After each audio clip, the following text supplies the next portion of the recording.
Kolhapur style bakarwadi बनवायच्या आहेत. तर डाळ आणि मैदा म्हणजे डाळीचं पीठ आणि मैदा असं मिक्स करून कणिक मळायची आहे. त्याचा चपाती एवढा गोळा करायचा.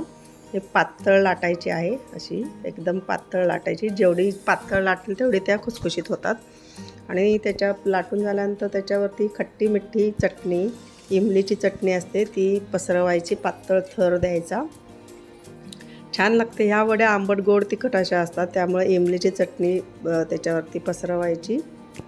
आणि त्याच्यानंतर जो तयार केलेला मसाला असतो, खोबरं, खसखस, तीळ, गरम मसाले, कोथिंबीर, कढीपत्ता, हे सगळं तळून बारीक केलेलं आहे. तो मसाला यावरती पातळ लेयर असा पसरवायचा आहे आणि तो चिकटण्यासाठी असा दाबायचा आहे. आपण इमली चटणी लावलेली असते त्यामुळं तो असा चिकटून बसतो, त्याला दाबायचा आहे म्हणजे तेलामध्ये तो मसाला सुटत नाही.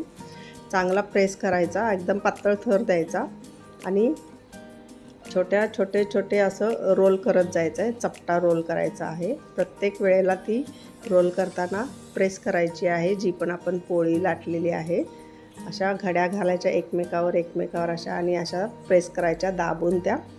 त्याच्यानंतर मग आपल्याला जर तुम्हाला स्क्वेअर पाहिजे असतील तर स्क्वेअर किंवा मग अशा चौकोनी अशा कापायच्या, थोड्याशा तिरकट अशा वडीच्या आकाराच्या.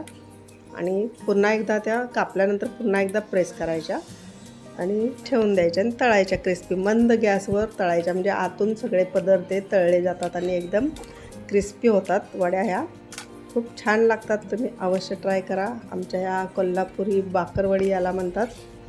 आणि तुम्ही अशा स्क्वेअर पण करू शकता किंवा मग छोट्या काप काढून गोल रोल जर केला तर त्या अशा गोल छोट्या होतात त्या. मी अशा प्रकारे स्क्वेअरमध्ये कट केलेल्या आहेत. छान क्रिस्पी तळायच्या, खूप खुसखुशीत होतात. तुम्ही अवश्य प्रयत्न करा.